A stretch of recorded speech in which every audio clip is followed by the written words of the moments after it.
an epic fantasy with dragons, gorgeous scenery, fantastic costumes, and the always awesome Jeremy Irons. This is gonna be amazing, right? Eragon is the story of a poor farm boy who gets swept up into the rebellion against a tyrannical empire.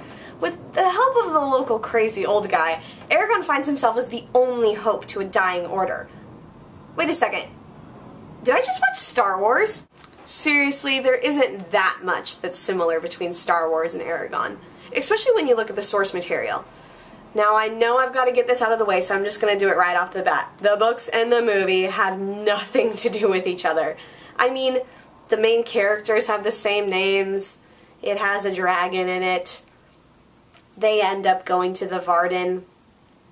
That's about it. I mean, they completely cut out the middle of this book. But I digress. As someone who has always prided herself on being able to separate a book from a movie, I don't like to nitpick when there's little itty-bitty things that have been changed between the movie and the book.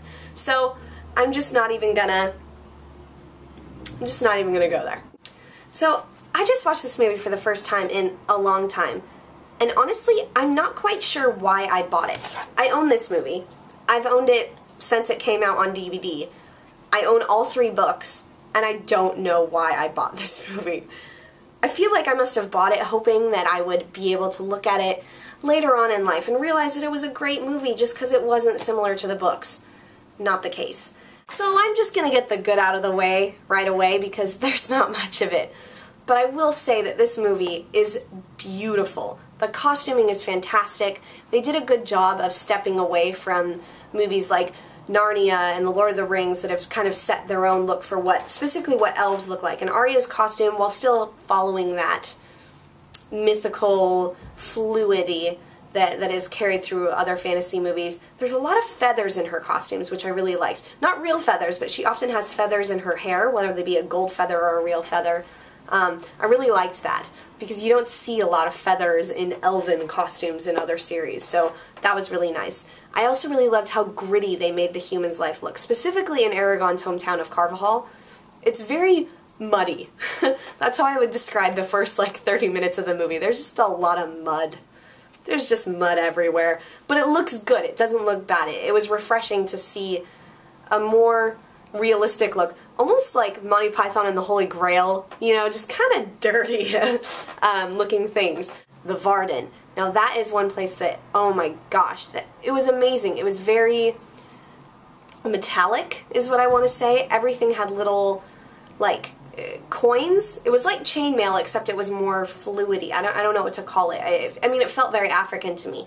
Now, suffice to say, in the books and in the movies, the Varden is supposed to be of, African descent. You have black people portraying these characters, because that's how they're described. And I really appreciated that. For once, the Middle Eastern, African type of person is not the bad guy in a fantasy series. Yay! But, they did a really great job with their costumes. The scenery is great. That's about it. That's about it. So, let's move on here. Let's go ahead and just go through the characters real quick of this movie. So, at the beginning, sorry, I've got notes down here. At the beginning, we have Roran and Garo, and those are basically Eragon's only family that he's ever known. We've got his cousin and his uncle, who have, for all intents and purposes, been his father and brother. One of them dies, and one of them leaves, and there is no emotional connection. You spend the first half hour of the movie with Eragon in Carvajal, and nothing happens. There's no emotional connection. It's just all of a sudden you're like, oh, they died. That's sad. But I wasn't emotionally connected. Even with the fact that I knew the books and I knew all the emotional connection through that, I was just kind of like, oh, he's dead. Woo! Next we have Galbatorix. John Malkovich. Not my favorite actor, so I'm a bit biased towards not liking him, so I'm just not going to say much about him. And he's not really in the movie that much. Although I will say, I suffer without my stone. That line, does he not know that it's an egg? He's the king. He's the one that wants it. He knows it's an egg. Why is he calling it a stone?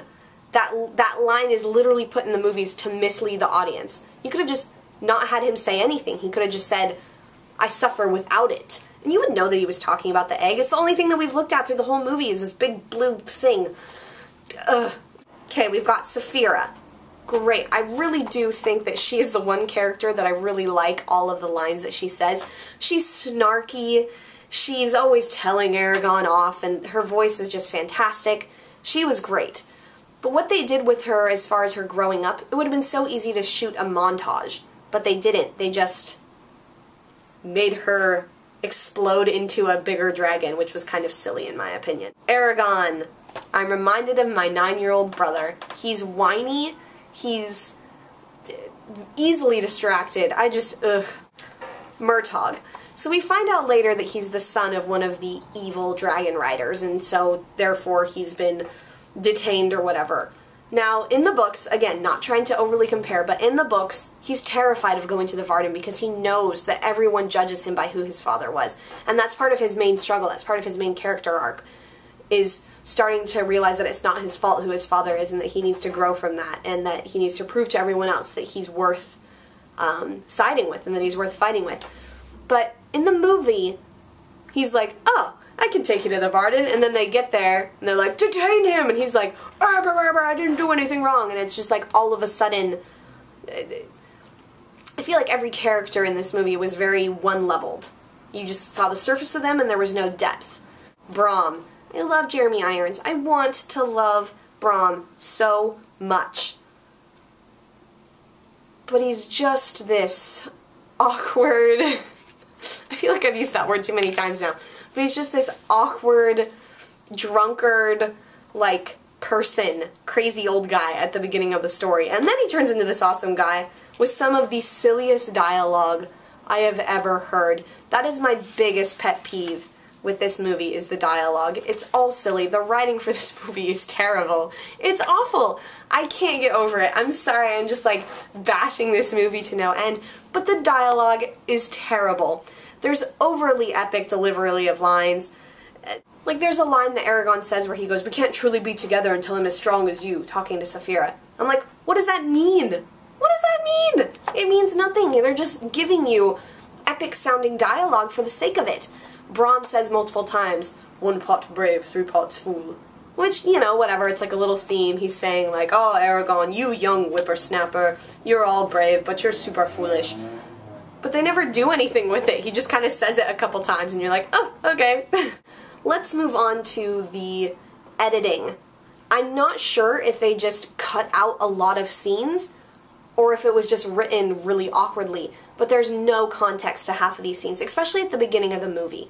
There's a lot of times where Eragon's in one place, and then all of a sudden he's in another, and there's no real end to the scene before or real beginning to the scene after. It'll just kind of be like, alright, I'm talking with Saphira, and like I see Brom like saying something, and then all of a sudden I'm in Brom's house, like sneaking in, and you're like, what? Why is he in Brom's house? They don't show him breaking into Brom's house, he's just all of a sudden there. Overall, I would say this movie has terrible dialogue, awful character arcs, kind of awkward editing, beautiful scenery, beautiful costumes, beautiful special effects. So I'm gonna give this movie a 3 out of 10. It's awful, it's terrible, don't see it.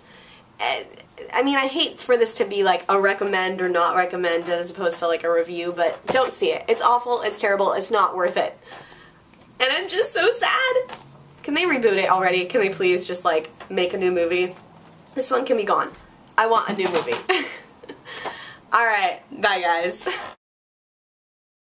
An epic fantasy with dragons, amazing things, and fight scenes, and Jeremy Irons.